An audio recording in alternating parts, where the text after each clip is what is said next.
On June 12, 1942, a young girl received a diary for her 13th birthday. The gift was given during one of the most turbulent and bloody chapters in modern history. Just a decade before, a terrifying force had been unleashed in Germany. The Nazi Party, led by Adolf Hitler, took power and began to systematically persecute the German Jewish population. It was really very scary to go out in the street to do your shopping, and many, many people disappeared. Many, many were arrested. Forced emigration, imprisonment and murder were becoming daily threats for Jews. And as World War II broke out and Hitler gained more and more territory in Europe, those Jews who fled persecution found themselves under threat once again, unable to escape.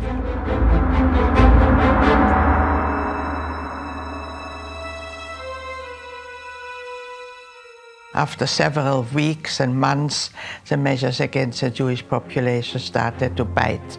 She was not allowed to go into parks, she was not allowed to go to the movies, she was not allowed to use public transport, which was a very visible measure also in terms of the persecution of the Jews.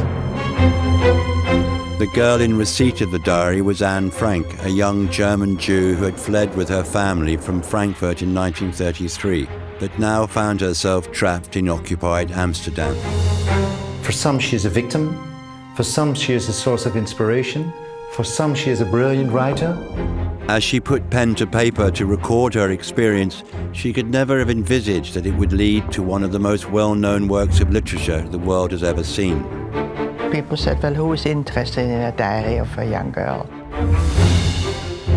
Nor could she have realized that it would also be the document to a harrowing and ultimately tragic story of persecution inflicted on a child who would become the symbol of millions of others. It's a remarkable fact that a book has been able to inspire so many people in so many different ways. Through her, of course, the world is learning about what has happened.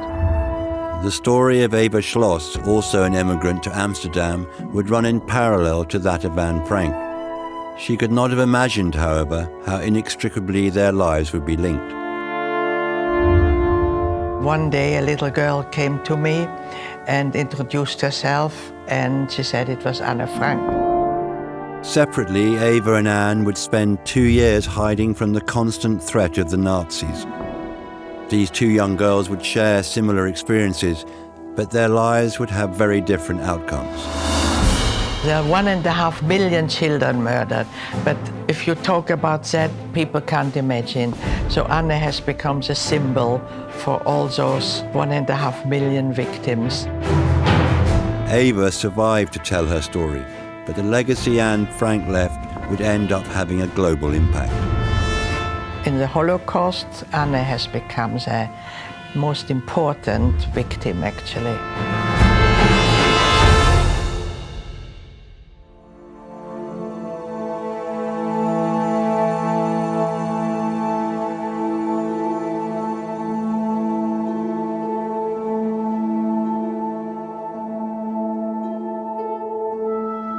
Anne was born to a German Jewish family. Her father's family had lived in Frankfurt for 7 generations.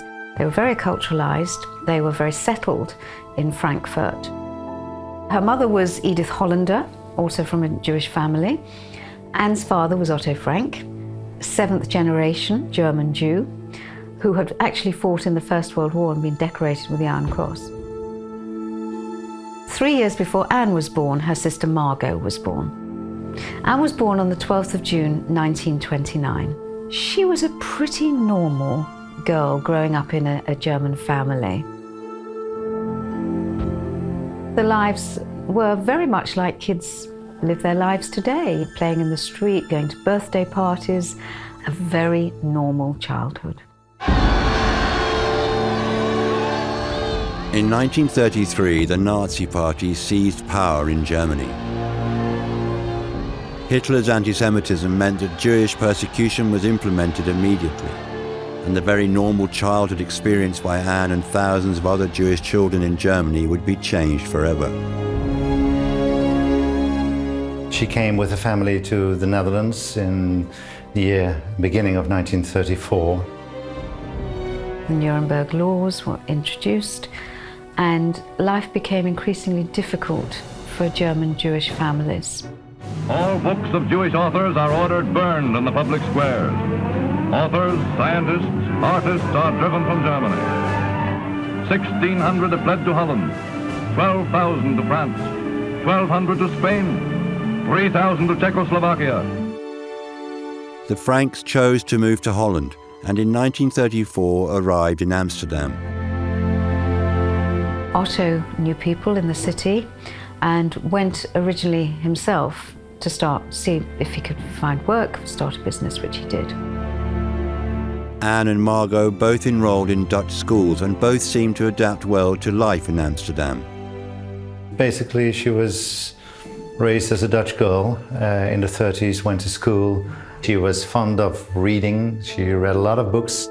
She was actually quite precocious, though, for a 13-year-old, and quite self-absorbed. She was the chatterbox in the class and always getting into trouble with the teacher. The family quickly settled into their new surroundings. The Netherlands became their home, and a normal life could once again be resumed.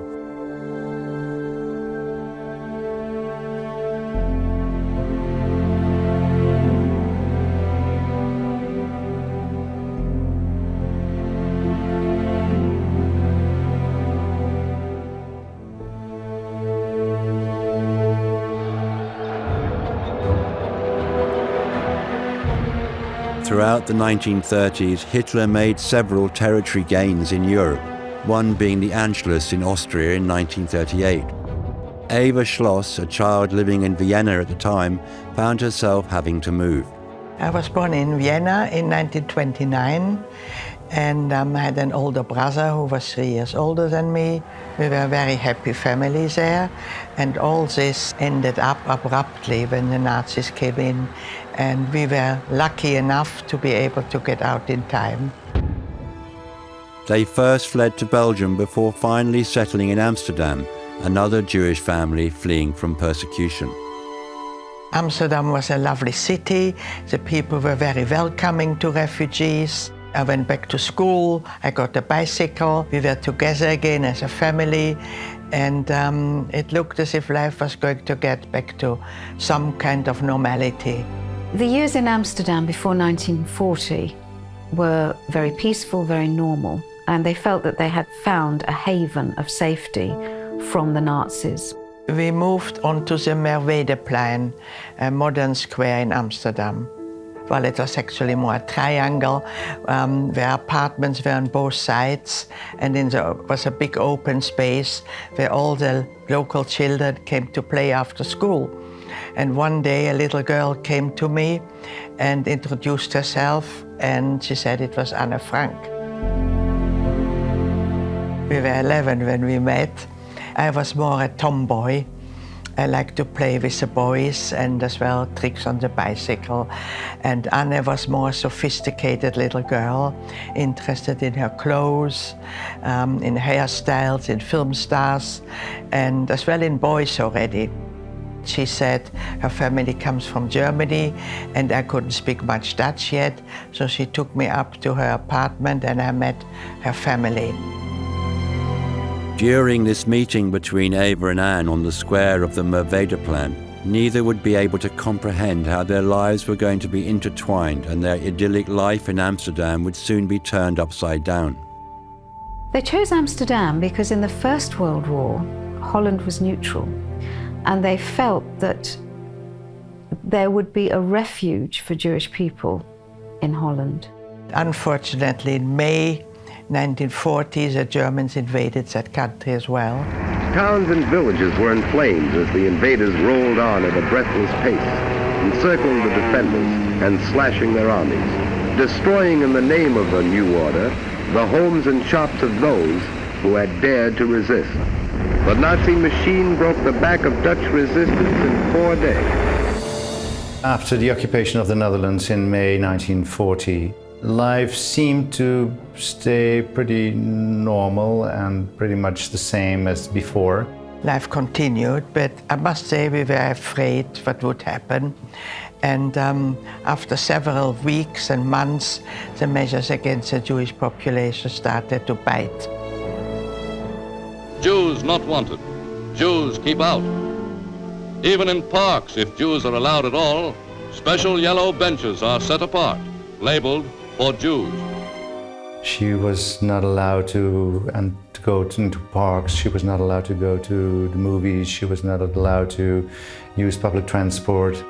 Not theater, swimming pools, those were things which upset us children. And then we had to leave our school, and we had to wear a yellow star. Which was a very visible measure also in terms of the persecution of the Jews. And then they started to arrest people, especially young people, male. So it was really very scary to go even out in the street to do your shopping or anything like that. And many, many people disappeared. In 1941, many were arrested.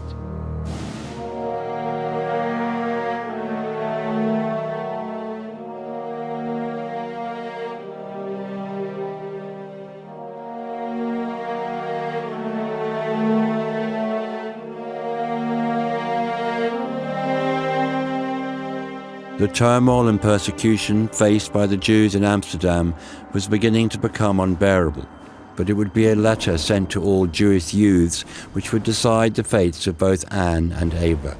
After 2 years, in July 1942, about 10,000 young people got a call-up notice to be deported to Germany to work in German factories. My brother Heinz, who was 16 at the time, and Anne's sister Margot, and many others of their friends got this call-up notice. Many parents sent their young people, but they didn't end up in Germany in working in factories. They were sent to Mauthausen and just murdered there. So it was very difficult, but nothing, of course, what was going to follow up. What came next would see tragedy beyond compare for Ava and Anne. Both their lives would play out to the backdrop of war and mass genocide. The takeover of Germany by the Nazi regime in 1933 and the subsequent occupation of the Rhineland, Austria, the Sudetenland, and Czechoslovakia caused much of the Jewish population to emigrate to avoid persecution. The Netherlands was one of many countries that took in Jews from persecuted areas of Europe, and both the families of Anne Frank and subsequently Ava Schloss would establish their home there. Unlike World War I, where they remained neutral, Holland would find itself a Nazi-occupied territory in 1940, and once again the Jews who had fled persecution found themselves the persecuted. Life for both Ava and Anne would become increasingly hard, but it would be a letter sent to their older siblings which would have irreversible consequences. That was the time that my father and Otto Frank and many other parents decided they wouldn't send their children, but we would go into hiding. Well, they tried to leave the impression that they had to leave for Switzerland, where the family of Anne's father lived. Otto decided, because where he worked was a warehouse with rooms above. The annex to the house was pretty much unused, so it was an empty space. These annexes, they are a common feature in Amsterdam. There were lots of sort of staircases and rooms at the back that could be easily obscured. So he started making plans in 1942 that should there be an eventuality, the family would go into hiding. Now, it came more suddenly than he had anticipated. After Ava's brother had received his letter, Ava's father, like Otto Frank, would decide that hiding would be the only option. Without having prepared a hiding place, Ava's family would have to seek an alternative method which would see her family divided. We had to split up. Nobody wanted to take a family of 4. So I went with my mother, and my father and brother went to a different hiding place.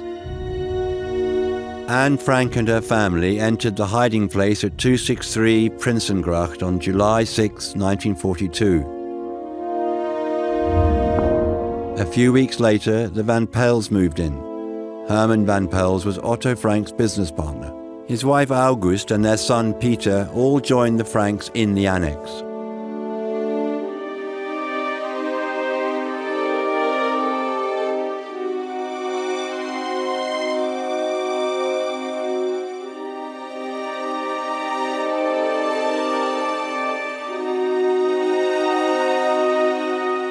The last person to enter the annex was Fritz Pfeffer, a dentist from Berlin who emigrated to the Netherlands after the Kristallnacht in 1938. So you imagine there were, in these limited number of rooms, there were 8 people in hiding. I think Anne's relationship with these people is very much influenced by the fact that she was 13, 14 years old. She was a young teenage girl, and with a very lively character, she really felt trapped.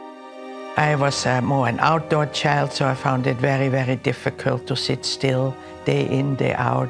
Missed my father and my brother and my friends. So I think the strive for freedom is very much dominant in the diary.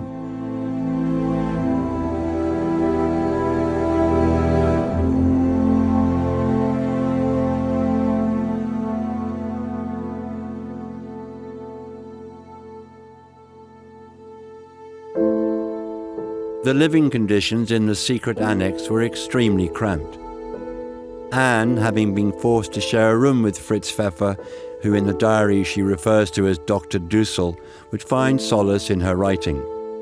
Her writing was partly an act of catharsis, as with many teenagers, but it was also spurred on by a radio broadcast that she happened to hear on the BBC World Service. There was radio broadcast because you were not allowed to listen to the BBC, but people did.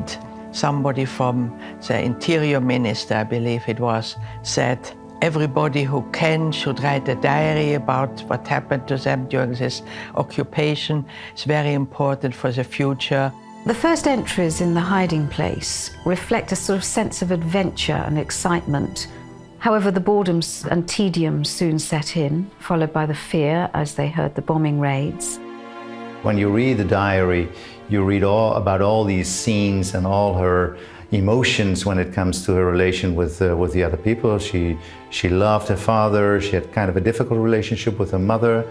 Her relationship with her sister, Margot, was on and off. During the course of those 2 years, she also falls in love with Peter, the boy in the secret annex. However, towards the end of the diary, she's outgrown him, and she's concentrating more on her personal philosophy, how difficult it is to have those ideals when everything around her is crumbling.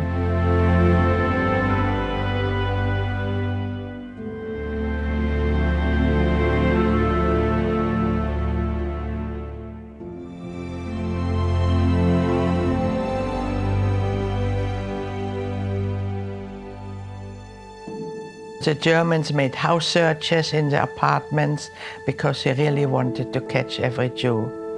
So we had a hiding place within the hiding place. The people from the resistance came and built hiding places where we could go when they came at night to search for us. Otto had secured a loyal group of his workforce to aid the Franks in hiding. They were Miep Gies, the office administrator, Jo Kleiman and Victor Kugler, the office managers, and Otto's secretary, Beb Voskiel. Well, the 4 employees of Otto Frank enabled them to stay here for 25 months. They provided them with food, with drinks, with books, very important for Anne. To look after 8 people for over 2 years was an incredible burden of responsibility. They made a choice to risk their own lives in order to save that of others. Throughout their time in the annex, the 8 of them would often tune in to radio broadcasts to listen to the progress of the war. They were heartened to learn that on June 6, 1944, the Allied forces had landed in Normandy.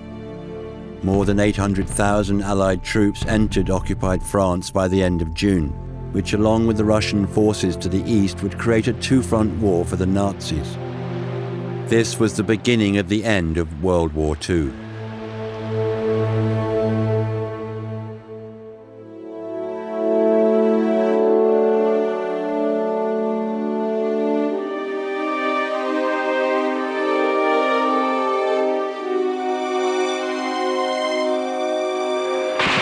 The invasion was a great source of motivation to Anne and all those in hiding. They could see the light at the end of the tunnel.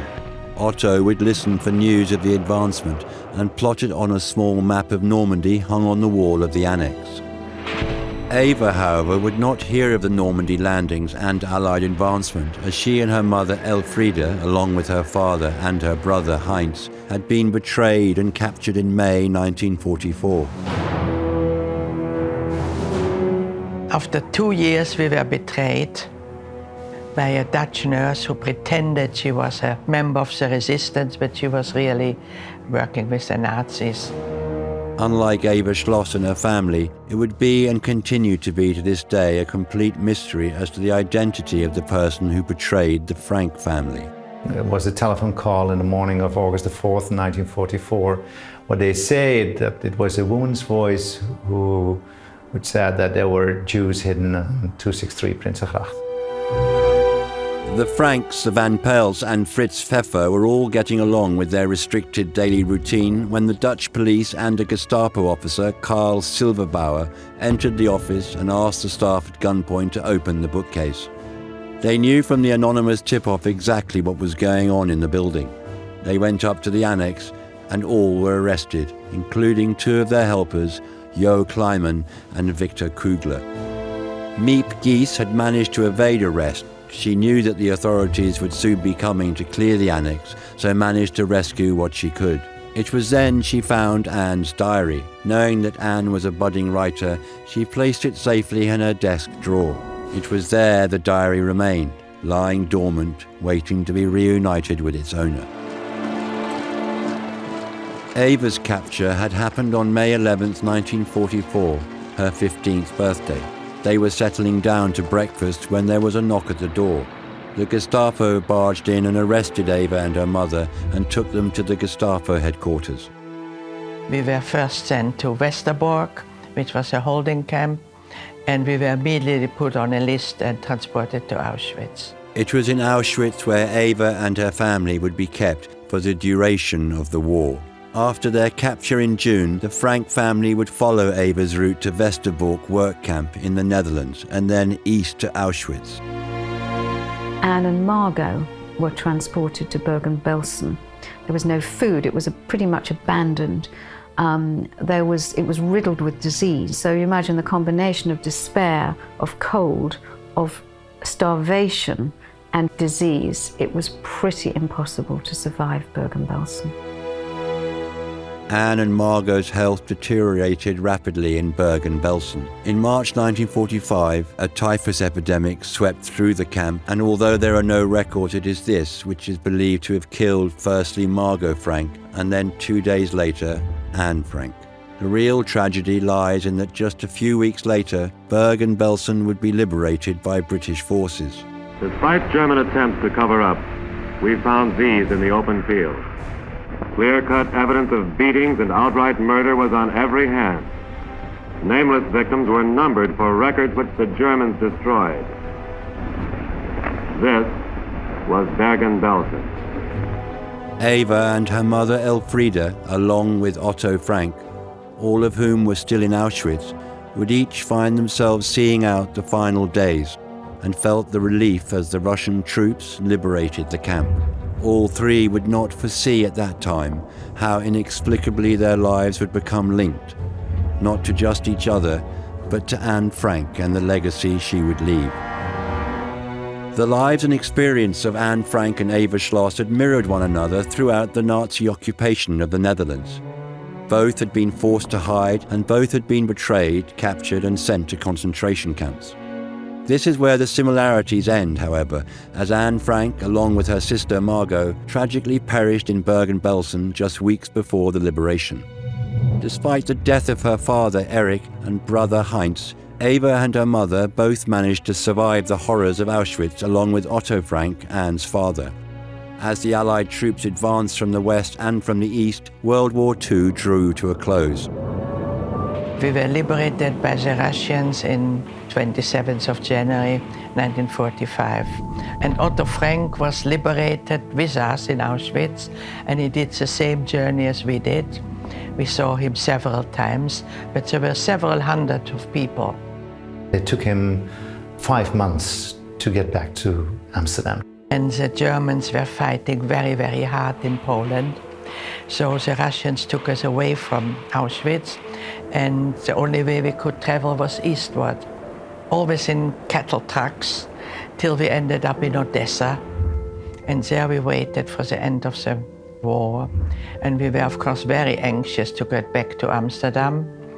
And in Odessa, we waited for a troop transport ship to come, which came eventually, and then we went to Marseille, and then all the way up through France to Belgium, and eventually back into Amsterdam. So from end of January till June, we were all the time traveling, really. Otto knew that his wife Edith had passed away, but he still believed there was some hope for his 2 daughters, Anne and Margot. But he didn't know about his 2 girls. So he always said he had great hope that they would be alive. And we, of course, as well, my father and brother. Ava, her mother, Otto Frank and hundreds of others would sail from Odessa in the Ukraine to Marseille in southern France. From Marseille, they travelled north back to Amsterdam. They arrived in Amsterdam in June 1945, 6 months after they were liberated from Auschwitz. The Amsterdam they came back to was not the same place they had left the previous year. The threat of the Nazis was no longer there, but their occupation had taken its toll. It had suffered a lot, of course. The last year was the hunger winter, because the Germans took everything the Dutch produced to feed their own people. And many, many thousands of Dutch people perished from starvation. So we were not well received, actually. Not because they didn't want us to come back, but because they had suffered and they didn't really know what to do with more people who needed help. Returning to Amsterdam, Otto Frank found that his family home in the Maveda plan was no longer available. He couldn't move back in his own apartment because other people had moved in. He had nowhere to go.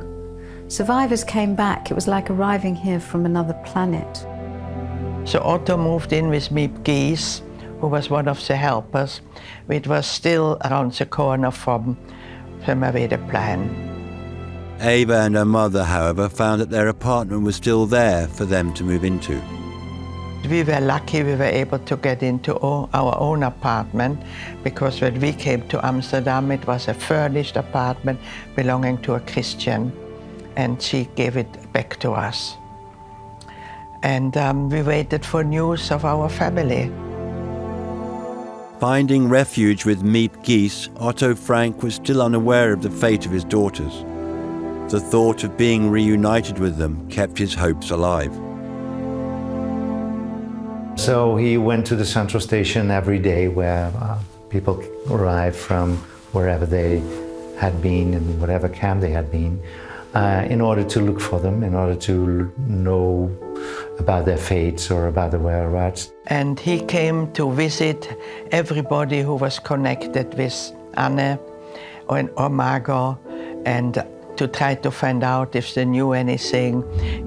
There were lists of people who were in different camps. He appealed in a newspaper for news of his daughters, and we still have that advertisement.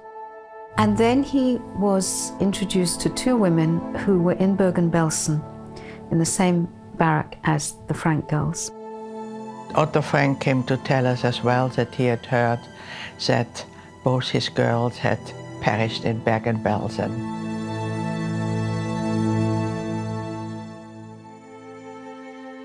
Ava and her mother had also been living in hope that Eric and Heinz would be found, but they would receive the same news as Otto. In July, we got a notification from the Red Cross that both my father and brother had perished in Mauthausen several days before the American army came to liberate that camp. Edith Frank, having witnessed her children being taken away from Auschwitz to Bergen-Belsen, died in the January of 1945. Both Anne and Margot were to die within days of each other, with Anne having to witness her older sister's death. From the 8 people who were in hiding in the annex of 263 Prinsengracht, only one survived. That was Otto Frank.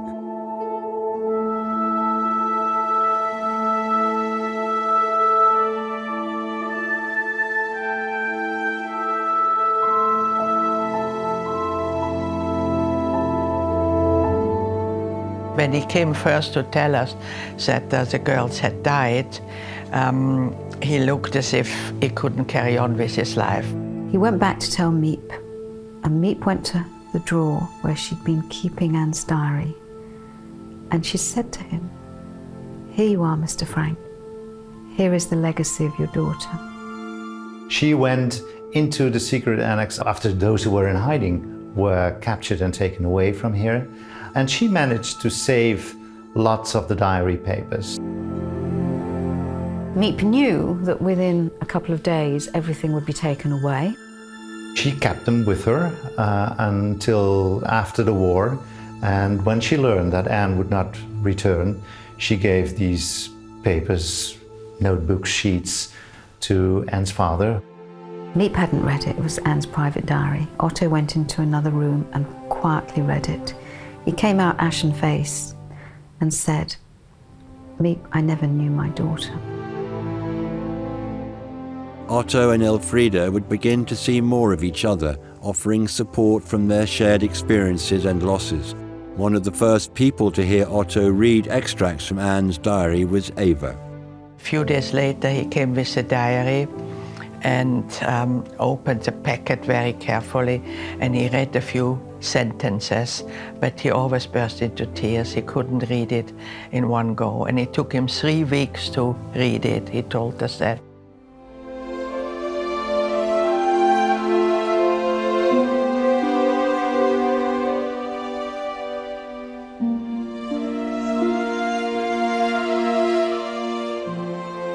He agonized for a long time as to whether he should publish it. She wanted to be a writer. She wanted to be a published writer.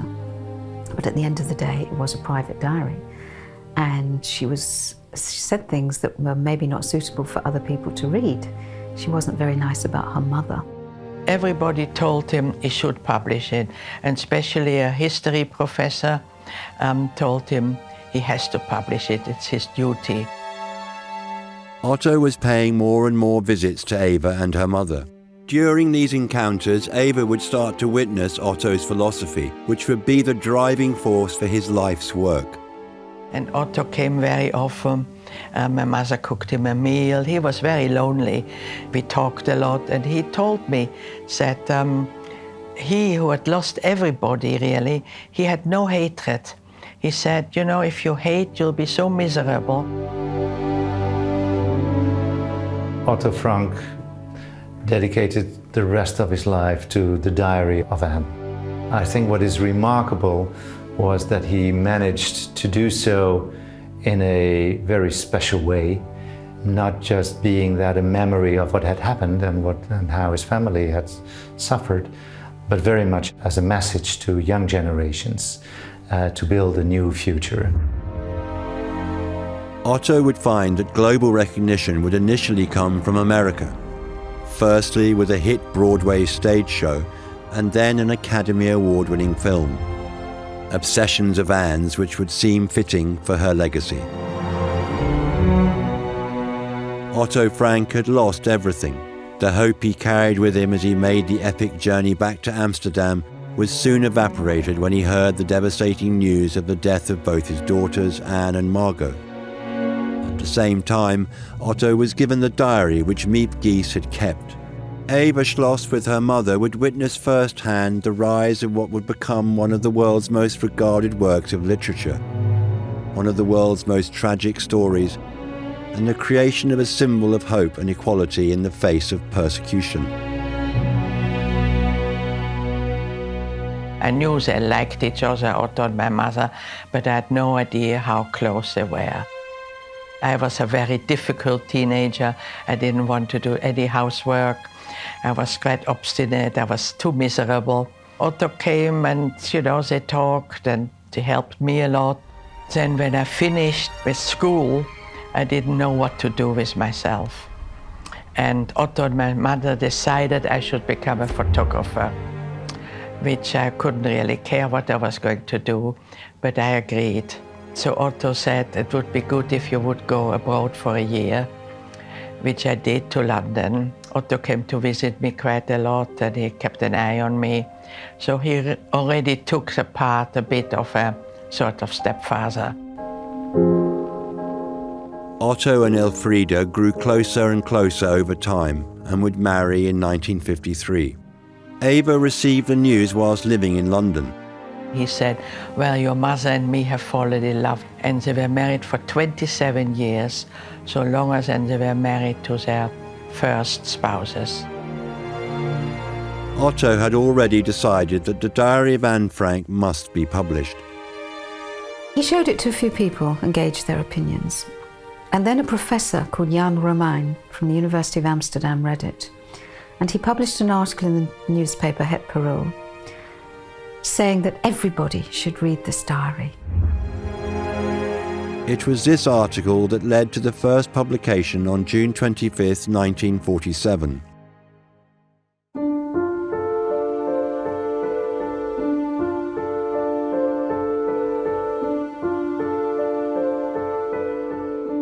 A third of the diary was actually taken out, removed for two reasons. First of all, Otto wanted to preserve the memory of his late wife and the others in hiding from some of the not quite nice things Anne said about them. But also, the publishing company itself deemed some of the things that Anne wrote about as unsuitable. When the diary was first published, it had not such a great impact. It was very much a book like many other books that dealt with the occupation of the Netherlands. When the Dutch book came out, he gave it to everybody who had known Anne. He was very, very generous, of course, with it. He wanted everybody to read it. And it was published in a time that people focused on the future. They wanted to forget about what happened here between 1940 and 1945. They had suffered a lot, and people wanted to forget about it. In Europe, people didn't really want to talk about what had happened, about Auschwitz or anything like that. But of course, the diary is not really about this. So only after the mid-50s, the diary became a great success. It came out then in 1952 in America. Great difficulty finding an American publisher as well, because people said, well, who is interested in a diary of a young girl? The publisher who picked it up in America was Doubleday. They had taken a risk as no one really knew whether there would be any interest in it. It took an article by the novelist Meyer Levine to really popularize the book. Meyer Levine became a friend of Otto and who loved the diary. He wrote a big article in the New York Times, how wonderful it was, and it became an immediate bestseller in America. The stage play was dramatized by Francis Goodrich and Albert Hackett and opened in the Court Theatre on Broadway on October 5th, 1955. Anne was played by Susan Strasberg. The production grew and grew in popularity, which was helped in part by the attendance of many Hollywood stars of the time. Ava witnessed its instant success. The play was a great success in New York first, and in London, then it was translated, it was in Germany. Then a film was being made.